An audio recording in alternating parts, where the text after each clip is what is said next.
just move into our Q&A session. I think we went from optimism at the beginning from Seamus, as I described it, through to maybe some of the challenges we have from Rob there towards the end. And maybe I'll start on that point as a question that comes in, because one of the questions that came up here was inflation, and the question of inflation in the post-COVID world, especially given the amount of cash that's out there, Seamus.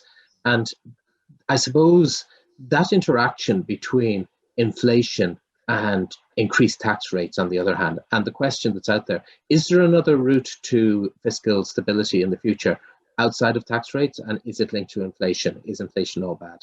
And all of those questions. yeah, a lot to be covered there. Yeah, inflation is hugely important, and inflation can be sort of a hidden tax if governments don't increase bans, allowances, credits, etc., and other factors. If you have significant inflation, you can end up with more income being dragged into higher tax bands. But inflation has been absent, particularly price and wage inflation, has by and large been absent for a decade now. There's been lots of predictions that because of all the money that's being pumped into markets by central banks, that inflation was inevitable, but we haven't seen it. And the view, particularly given where bond yields are, is that inflation is likely to remain muted. Now, that mightn't come to pass, but that would be what the perceived wisdom is at present. The consumer price and wage inflation is likely to remain muted. Now, we do have other types of inflation, asset inflation, house price inflation, financial assets, and because of the drop in interest rates, there has been a significant boost to the values of certain financial assets. And if interest rates were to rise, that would put downward pressure on those assets. They move in the opposite direction. But there is no indication that interest rates are likely to rise, particularly at official level. Like central banks have indicated that they are going to continue the support they're offering to economies out over the medium term. And in fact, they have been asking governments to spend more. So if governments are cautious about taking on debt, which many of them are, the central banks are saying, look, we're here behind you. If you look at where a lot of the money is ending up, yes, you can say central banks are spending huge amounts, but where are all those household deposits going? People are putting money into banks. It's not coming out. Other households aren't borrowing it. Other businesses aren't borrowing it. It's actually ending up back with the central bank. That the commercial banks are putting the money back into the central bank, and the central bank is putting it out. So the increase in overall liquidity is possibly reduced slightly by that. So I do think inflation, look, it has to happen at some stage. Central banks are targeting 2%. We're well below that. But I don't think it's anything for the medium term, 3 to 4 years, particularly as central banks are likely to keep interest rates low. And Greg, I see you nodding there. Yep. Sorry, James. I see you nodding there, Greg. When you're looking at this from a kind of a global and across the network and that, are you getting any similar messages in that sort of area and that interaction between inflation and taxes? I wouldn't say it's that dissimilar to what Seamus is saying. I mean, I think I would take a view that I think there is a little bit more positivity coming out of Seamus than I've heard from certain other people, which is interesting to hear.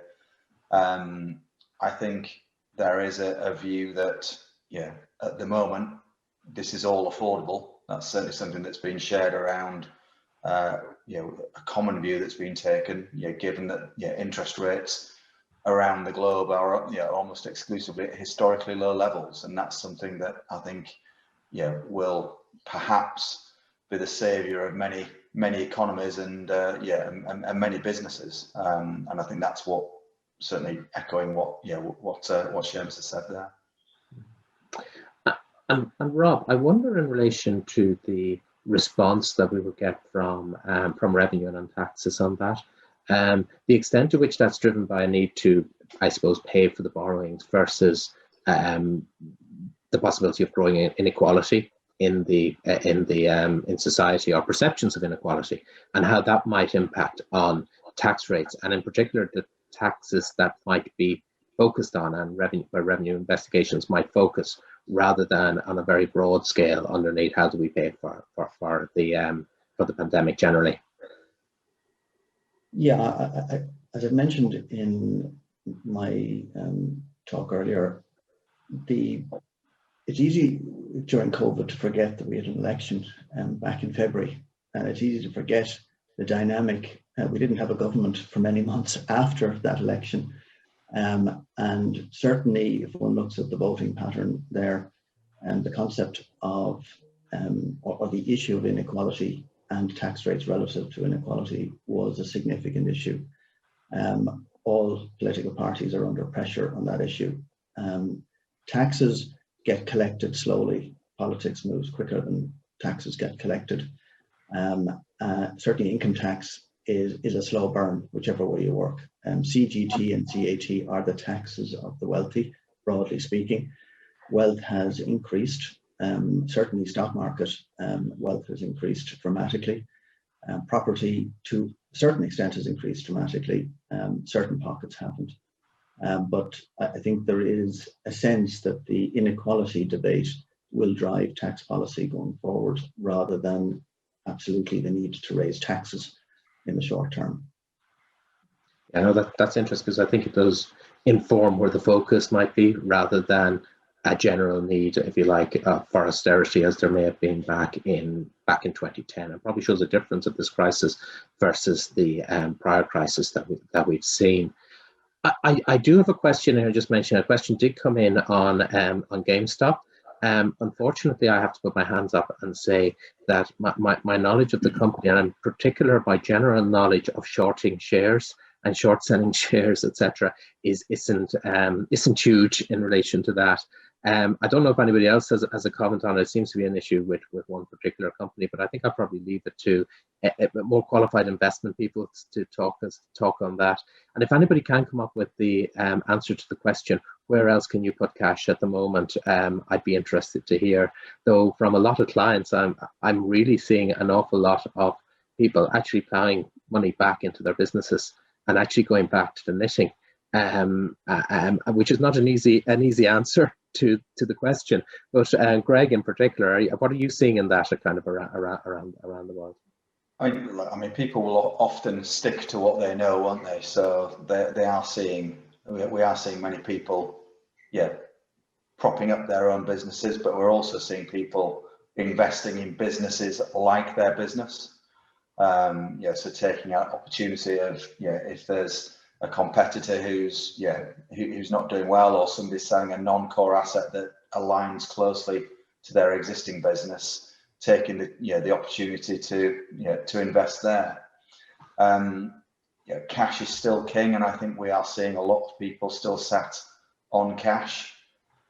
Certainly, we're not seeing many clients believing the hype around cryptocurrencies or Bitcoin or anything along those lines. So we're not seeing much changing other than people sticking to core principles and perhaps a little bit of a reversion of sticking to what you know rather than what you don't know. I had many a client who says, if I don't understand it or people can't explain it, then I'm not interested. And I think that's where many clients still sit. And just on the GameStop point, all that these people seem to be doing is exactly what hedge funds have been doing for many years. But it's just been backed on social media more. I think we're coming up in the hour, and I just got one last question to ask for each of you.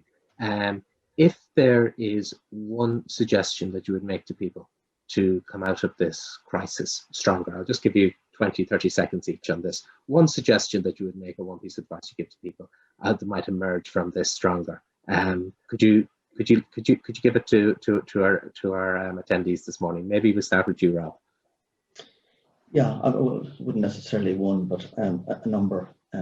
Looking at deferral opportunities, absolutely, for high net worth taxpayers. I think also looking at structures that you put in place and examining whether they're fit for purpose in a post-COVID world, I think it's essential.